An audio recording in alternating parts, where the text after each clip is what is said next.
네, 함께 기도하겠습니다. 하나님 아버지 감사합니다.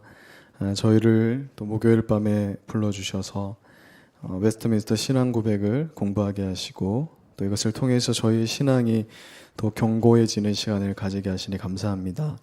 어려운 부분이지만 저희가 이것을 깨닫고 더 풍성한 하나님의 그런 지식 안으로 들어갈 수 있도록 우리를 도와주시고 배우는 것으로만 끝나는 것이 아니라 우리의 삶에 적용이 되어서 굳건한 믿음으로 성장할 수 있도록 도와주시기를 기도합니다. 이 시간을 주님께 온전히 맡겨드립니다. 예수님의 이름으로 기도드립니다. 아멘. 네. 오늘은 구원의 수단을 미리 정하신 하나님의 예정이라는 제목으로 함께 말씀을 나누겠습니다. 로마서 8장 29절과 30절 말씀을 한 목소리로 한번 읽도록 하겠습니다. 예. 시작.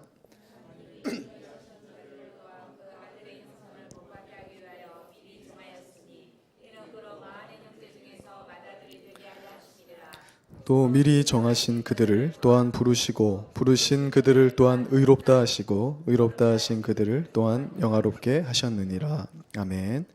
네, 첫 번째, 하나님께서는 구원의 수단을 미리 정하셨습니다. 한 문장 넘겨주세요.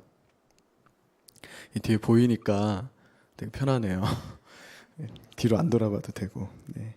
웨스트민스터 신앙고백 3장 6항은 하나님이 영원전에 어떤 사람들을 택하셔서 그들을 구원하시기로 예정하셨기 때문에 구원의 수단이 되는 것들이 있습니다. 이를테면 부르심, 칭의, 회심, 성화와 같은 그런 단계들이 있는데 그것마저도 하나님께서 미리 정하셨다라고 선언을 하고 있습니다.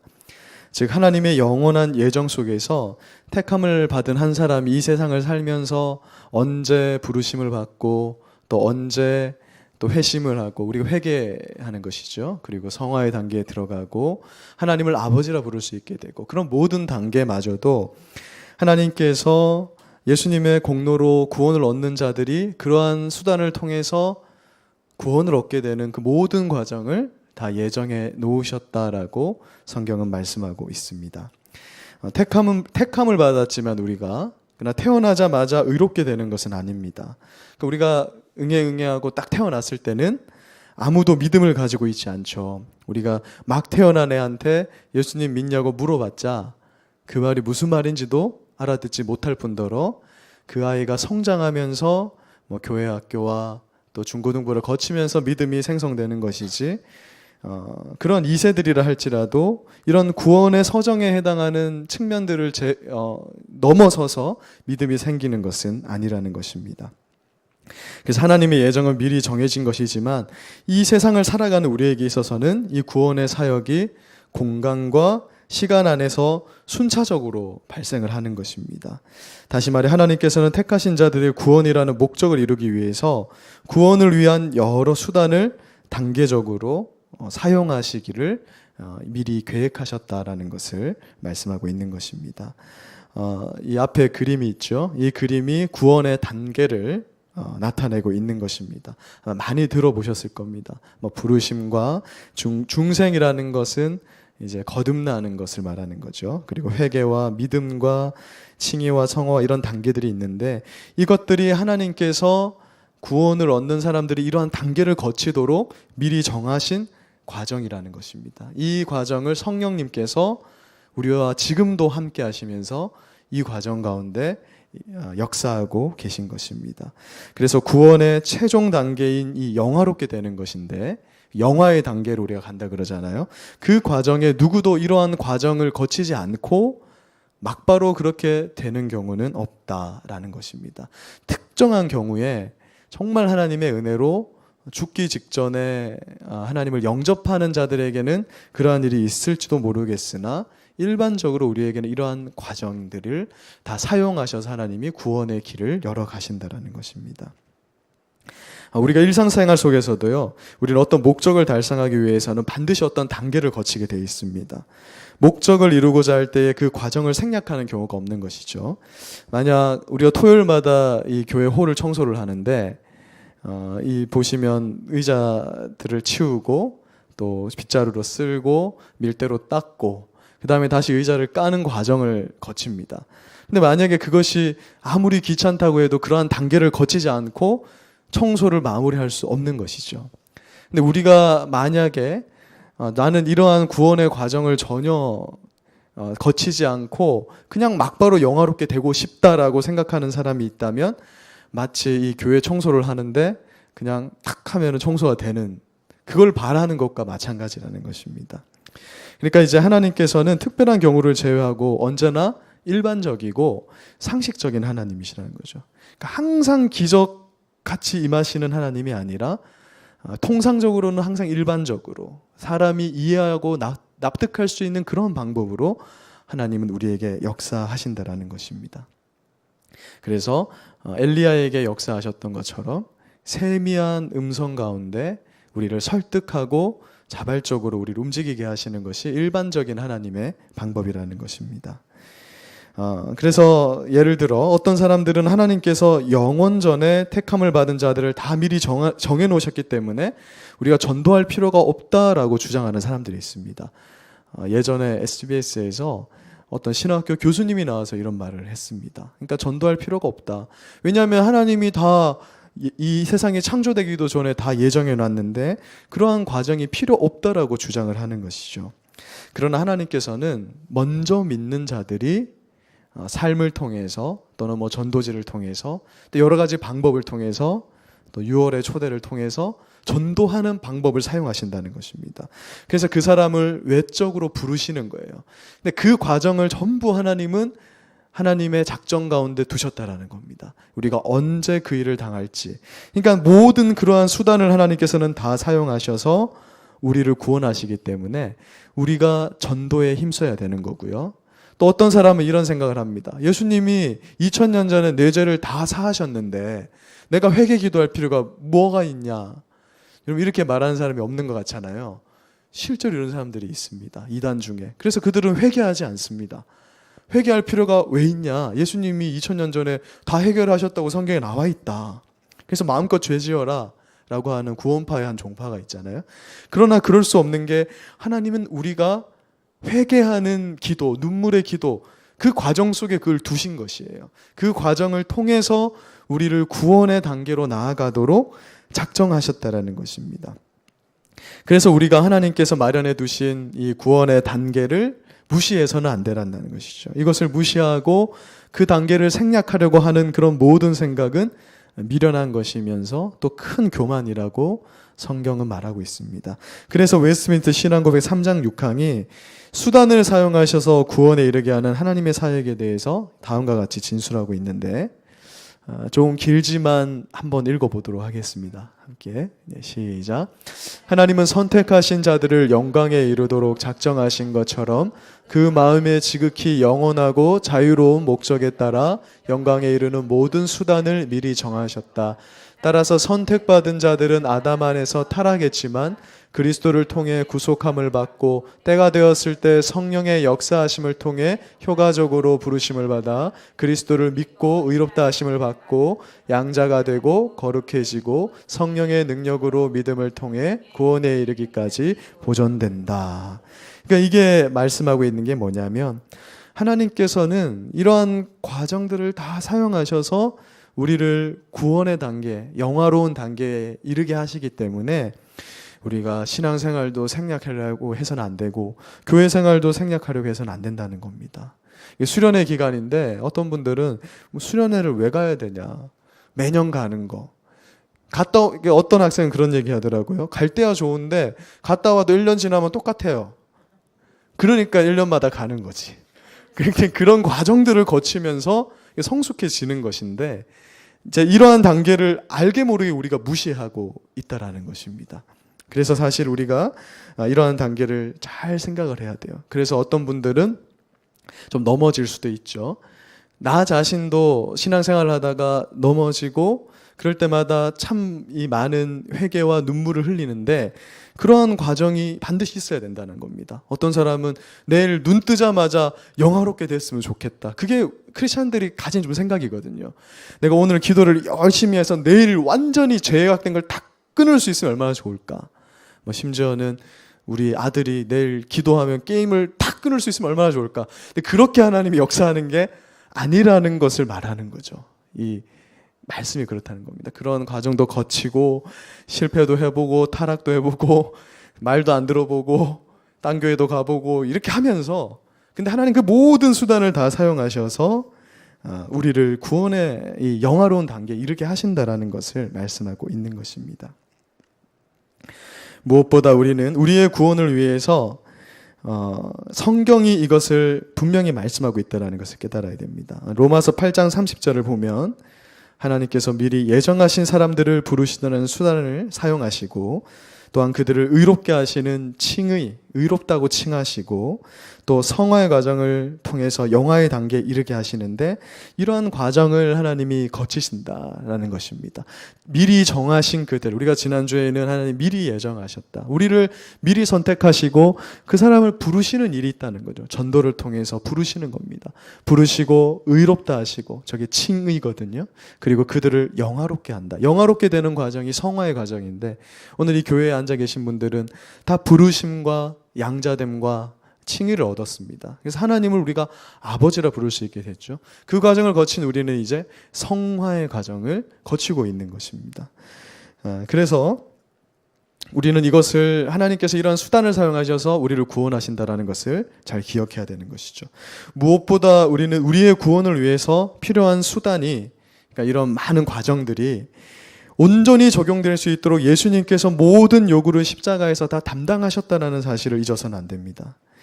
한 장 넘겨보시면 그림이 나오죠. 이 그림에서 보여지는 구원의 단계가 가능한 이유가 뭐냐 하면 우리 인간의 노력으로 가능한 것이 아니라, 그러니까 어떤 사람이 전도가 탁월해서 고구마 전도왕, 진돗개 전도왕이 전도를 해서 되는 것이 아니라, 이 모든 과정이 이미 예수님께서 십자가를 통해서 택하신 자들을 구원하시기로 작정하시고 그 모든 것을 온전히 이루셨기 때문에 그것에 근거해서 우리가 구원함에 이르게 된다는 것을 잘 기억해야 된다는 것이죠. 그래서 우리는 우리 구원의 모든 과정을, 전 과정을 예수님께 의지하고 성령님께 의지해서 이제 이 길을 힘차게 걸어가는 것입니다. 두 번째, 우리의 구속 사역은 영원전에 예정된 삼위 하나님이 함께 하시는 사역이었습니다. 우리가 웨스트민스터 신앙고백 2장을 배울 때 사람을 구원하시는 사역이 성부, 성자, 성령 하나님, 삼위일체 하나님의 그런 함께하는 사역으로 말미암는다고 말씀을 드렸습니다. 선택함을 받은 자들의 구원이 삼위일체 하나님의 함께하시는 사역으로 가능하게 되었다라고 말씀을 드렸습니다. 그런데 이 사역에 대해서 잘 설명해 주고 있는 것이 스가랴서 6장 13절 말씀인데요. 이것을 우리가 구속 언약이라고도 하고 평화의 의논이라고 하는 것인데, 한번 읽어보도록 하겠습니다. 13절 시작.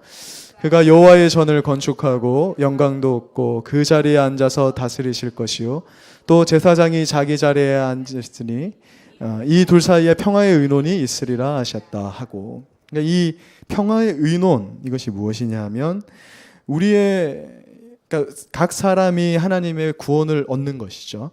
그것을 이미 창세 전에 성부 하나님과 성자 예수님 사이에 평화로운 의논이 있었다. 두 분이, 그러니까 두 위격으로 계신 하나님이 언약을 체결한 겁니다. 그것이 뭐냐 하면 성부 하나님께서 택한 자들이 있어요. 하나님이 선택한 자들. 그러니까 이 땅에 살아갈 많은 사람들 중에 하나님 미리 정하신 그들을 예수님에게 주시는 것입니다. 그러면서 예수님은 이 땅에 내려와서 십자가에서 그들의 모든 죄를 다 사하실 것을 하나님과 언약을 맺은 것이죠. 그래서 이것을 평화의 의논이다 이렇게 표현을 합니다. 구약에서는. 그래서 이것을 통해서 성부 하나님은 죄인들 가운데 일부를 선택해서 영생을 주시기로 결정하시고, 성자 예수님은 하나님께 순종하심으로써 자신의 목숨을 내어주시는 것입니다. 그리고 성령 하나님께서는 이제 이루어진 그 사역을 각 사람에게 적용되도록, 효과적으로 적용되도록 역사하시는 것이거든요. 그래서 이러한 완벽한 조화를 새 위격의 하나님이 구속 사역을 이루어 가시는 거예요. 그래서 우리는 하나님이 우리를 구원하셨다라고 할 때 무엇을 기억해야 되냐면, 첫 번째, 이 의논이 이미 미리 정하신 것이구나. 창세전에 이미 이러한 평화의 의논이 있었다. 그리고 이 사역은 삼위 하나님의 연합의 사역이었다라는 거 잊어서는 안 되는 겁니다. 그러니까 우리는 자칫하면 죄사함의 사역 이러면 예수님만 떠올리거든요. 그러니까 우리는 이제 웨스트민스터 신앙 고백을 배웠기 때문에 항상 구속 사역을 생각할 때 삼위일체 하나님의 공통된 사역을 생각하고 떠올려야 되는 것입니다. 그러니까 이 모든 일들이 이미 세상이 창조되기 전에 있었다. 그렇기 때문에 우리의 조건과 자격을 보고 선택하시는 것이 아니다. 그래서 지난주에도 말씀드렸지만 많은 신앙의 선배들은 이것으로 위로를 받았던 것입니다. 왜냐하면 사람은 율법에 100% 순종할 수 없고 신앙생활을 하다가 항상 죄로 넘어지거든요. 그런데 그것을 보고 나를 구원하신 것이 아니니 그것이 우리의 참된 위로가 된다는 것입니다. 요한복음 6장 37절에서는 아버지께서 내게 주시는 자는 다 내게로 올 것이다 이렇게 말씀하고 있고, 사도행전 13장 48절은 영생을 주시기로 작정한 자는 다 믿더라 이렇게 말씀하시면서 이미 평화의 의논 가운데 택하신 그들을 하나님 끝까지 놓치지 않음을 말씀하고 계십니다. 여러분, 성도의 참된 위로가 바로 여기에 있는 것이죠. 이 선택받은 자들은 결코 포기되어짐이 없고 꺾어짐이 없다라는 것입니다. 예전에 이제 이런 걸 많이 했는데 혹시 두 분이 계시는 분은 이제 팔을 이렇게 한번 옷잡아서 이렇게 한번 잡아보시죠. 예전에 이런 거 많이 했었죠. 한 분은 하나님 역할을 하고요. 이게 아십니까? 이렇게 해야 되는데 한 손으로만 하는 겁니다. 이렇게 돼야 되는데 네네네. 그래서 한 분은 이제 하리 아버님께서 하나님 역할을 한번 해보시죠. 이렇게 하시고 하리 자매님이 사람의 역할을 한다면 우리가 이것을 놓치는 거죠. 하리 자매님이 놓치는 거죠. 이렇게 놓친다 하더라도 하나님 끝까지 잡고 가신다라는 겁니다. 네, 이제 놓으셔도 됩니다. 그러니까 이게 뭐냐 하면 이미 우리의 어떤 조건과 상황과 이런 것들을 보고 한 것이 아니라 하나님께서 오늘 보시는 것과 같이 평화의 의논 가운데 이미 창세전에, 그러니까 우리가 태어나기도 전에 작정된 일이기 때문에 하나님은 비록 우리가 놓는 한이 있더라도 끝까지 우리를 끄집어 당기신다. 이것이 선택함을 받은 자들의 특권이고 이것이야말로 참된 위로라는 것이거든요. 그래서 제가 정말 좋아하는 그 요리문답서가 하이델베르크 요리문답 제1문답을 정말 좋아하고 제가 이것을 읽었을 때 정말 참된 위로를 받게 됐거든요. 그래서 한번 제가 질문을 하면 뒤에 답을 줄여놨는데요. 한번 읽어보도록 하겠습니다. 우리가 이 땅에서 사는 동안에 그리고 죽을 때에 우리에게 위로를 주는 단 하나의 사실은 무엇입니까? 자, 답을 읽어봅시다. 시작. 그것은 나의 몸과 영혼이 이 땅에서 사는 동안에도 그리고 죽을 때에도 내가 소유하고 있는 나의 것이 아니라 나의 신실하신 예수 그리스도께서 소유한 주님의 것이라는 사실입니다. 예수님께서는 자기의 고귀한 피를 흘려 나의 모든 죄값을 완전히 치러주셨으며 사탄의 모든 권세에서 나를 구하여 주셨습니다. 그리고 하늘에 계신 나의 아버지의 뜻이 아니라면 단 하나의 머리카락이라도 떨어지지 않도록 나를 지켜주십니다. 진실로 내게 있는 모든 일들은 다 나를 구원하기 위하여 일어나는 일입니다. 아멘. 그러니까 이것이 우리의 위로인 것입니다. 그래서 이때 당시에 이런 요리문답서를 작성하던 분들, 신앙고백서를 작성하시던 분들은요, 거의 목숨을 거는 사람들입니다. 이분들은 정말 이게 위로인 거죠. 우리는 사실 좀 여러 가지가 있어야 위로가 되는 게 사실인데 그것이 아니라는 것이, 이분들이 무엇을 말하냐면 우리가 진짜 위로를 받는 것이 무엇인가, 하나님이 끝까지 포기하지 않고 우리를 택하신 그 사실이 진짜 위로가 되는 것이 아니냐, 이렇게 말씀하는 거죠. 마지막 세 번째, 삼위 하나님의 구속사역은 오직 선택받은 자들을 위해서만 이루어진 것입니다.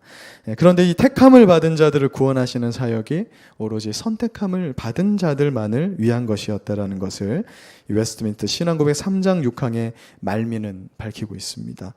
그리스도를 통해 구속함과 유효한 소명을 받아 의롭다 하심을 받고 양자가 되고 거룩해져 구원을 받는 사람은 선택받은 자 외에는 아무도 없다. 그러니까 즉 예수님께서는 선택받은 자들만을 위해서 죽으셨고 오직 그들만을 위해서 죄의 대가를 지불하신 겁니다. 그래서 우리는 이렇게 표현합니다. 예수님께서 흘리신 핏방울 중에 단 한 방울도 헛되이 흘린 것이 없다라는 것입니다. 오직 택함을 받은 자들만을 위해서 예수님께서는 모든 고난을 감당하셨다라는 것입니다. 그런데 이제 감리교도들과 같은 이 아리미니우스주의자들은 예수님께서 모든 사람들을 위해서 흘리셨다. 그래서 흘려놓고 그것을 믿는 자들에게 적용된다. 뭐 이렇게 얘기를 하기도 하는데 성경은 그것을 그렇게 말하고 있지 않습니다. 요한복음 10장 15절을 보십시오. 여기에서 예수님께서는 오직 자신의 양을 위해서 목숨을 버리셨다라고 말씀하고 있습니다. 이 양이 뭐냐 하면 스가랴서 6장 13절에서 드러나는 그 하나님의 영원한 언약 안에서 선택하셔서 예수님께서 허락하신 한전된 숫자의 택자들을 의미하는 겁니다. 그래서 이 요한복음 17장 9절을 보면 내가 그들을 위하여 비옵나니 내가 비옵는 것은 세상을 위함이 아니요 내게 주신 자들을 위함이니이다. 그들은 아버지의 것이로소이다. 그러니까 하나님의 소유된 그 택한 자들을 예수님께 주셨다. 예수님은 그 소유된 자들을 위해서 피를 흘리신 것이죠. 이처럼 하나님께서 예수님에게 허락하신 자들이 아니면 예수님께 주어진 자들이 아니다라는 것입니다. 그래서 예수님은 오직 그들을 위하여서, 그러니까 우리가 그 하나님의 어떠하심에 대해서, 하나님의 속성에 대해서 배웠잖아요. 그러니까 하나님은 지혜로우시고 무한한 능력을 가지신 분이기 때문에 아닌 자들을 덧없는 피를 흘릴 수가 없는 것이죠, 사실. 그러니까 예수님께서는 덧없이 피를 흘릴 수가 없다라는 것입니다.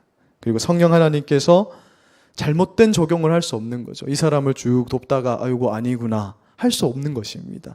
그것은 영원한 작정 가운데 택자들에게 주어진 고유한 특권이라는 것을 오늘 성경이 말씀하고 있습니다. 종교개혁자 마틴 루터에 대한 일화를 소개해드리고 이제 말씀을 마무리하겠습니다. 루터는 복음의 능력에 대한 설교를 많이 했죠. 그러니까 루터도 예전에는 로마 카톨릭의 사제였습니다. 근데 그가 이제 복음에 대한 설교를 많이 했습니다. 로마서 강해도 하고 시편 강해도 하고 하면서 특별히 복음의 능력에 대해서 설교를 하면서 그 마지막 설교에서 이런 말을 했습니다. 유물을 찾아다니는 성향을 가진 사람들에게 그들을 비판하는 얘기를 했습니다. 여기서 유물은 뭐냐 하면요, 당시에는 이제 단순히 교회만 열심히 다니면 되는 것이 아니라 유물을 찾아다녀야만 연옥에서의 일정이 이렇게 줄어들게 되거든요. 그래서 뭐 사도 베드로의 손톱을 보면 연옥의 기간이 한 100년 이렇게 줄어들고 이런 개념이 있었습니다. 그래서 이들이 찾던 것이 있었는데 당시에 이 두 가지를 찾아다녔대요. 세례 요한의 턱수염 한 가닥, 그다음에 마리아의 가슴에서 젖 한 방울, 이런 것도 실제로 있었다고 합니다.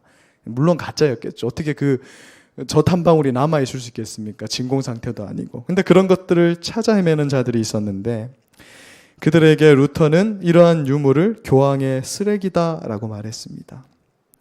그런데 당시 사람들이 왜 이러한 것들을 찾아다녔을까요? 뭐 베드로의 발톱, 뭐 요한의 뼈 조각, 뭐 이런 것들을 찾아다녔던 것이죠. 루터는 이런 유물이 전혀 필요 없는 것인데 그들이 왜 찾아다니는가에 대해서 비판하면서 마지막 복음 설교를 했습니다. 그것은 온전한 복음이 주는 이 영적 힘에 대해서 결핍을 느껴서 신비한 것을 체험하고자 했기 때문에 이런 것들을 찾아다녔던 것입니다. 그런데 오늘날 그리스도인들도 동일한 모습을 발견하게 됩니다. 우리는 우리의 영적 삶에 결핍이 생기면 근원으로 돌아오기보다는 항상 바깥으로 이렇게 돌기 쉽습니다. 능력 있는 무언가를 찾아다녀야 된다고 자꾸 생각하는 것이죠. 그래서 하나님께서 허락하신 이 교회가 아닌 다른 곳에서 영적인 능력을 찾고자 애쓰게 되는 모습들을 보게 됩니다. 여러분, 루터도 그의 기록된 그런 저서들을 보면 루터가 정말 지저분하게 살았거든요. 제가 루터 살던 곳에 한번 가봤는데 루터가 그 폰보라라는 그 부인을 만나기 전에는 그냥 지푸라기 깔아놓고 그냥 자는 거예요. 그냥 씻지도 않고, 그러니까 그 폼보라가 그렇게 얘기했다고 합니다. 당신 오늘 씻지 않으면 나와 못 잔다. 그래서 루터를 씻겼다는 일화가 있을 정도로 씻지도 않고 20, 30대를 그렇게 보낸 거죠. 근데 루터가 그 더러운 환경에서 잠을 자다가, 그러니까 루터는 자신의 몸에 고행을 하면서 의에 이르고자 했거든요. 그래서 무릎으로 계단을 기어 오르라 보기도 하고 잠을 안 자면서 기도하기도 하고 그런 고행을 했습니다. 그러다 루터의 눈에 막 환상이 보이기 시작하거든요. 이 벽이 시커먼데 그 시커먼 벽 속에서 예수님을 보는 겁니다, 루터가.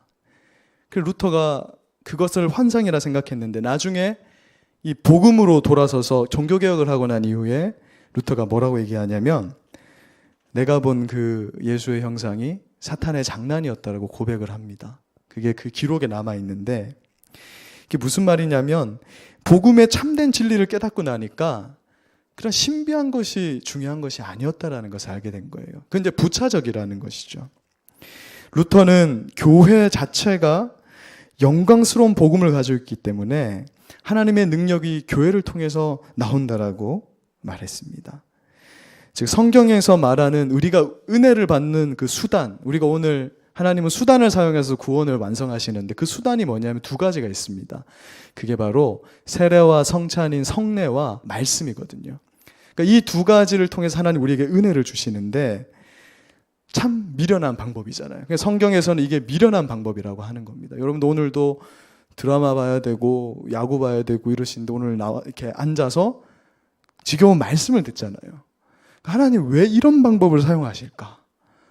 오늘 막 불 내리고 이러면 좋을 텐데 맞죠? 저를 통해서도 막 이렇게 한번 하면은 그거 더 좋을 것 같은데 물론 그런 것도 뭐 이제 우리가 특정 수련회나 이럴 때는 또 뜨거운 기도와 회개의 경험이 필요하겠지만 일상적으로 하나님은 왜 주일 예배를 통해서 말씀을 주시는 이런 미련한 방법을 택하시는가?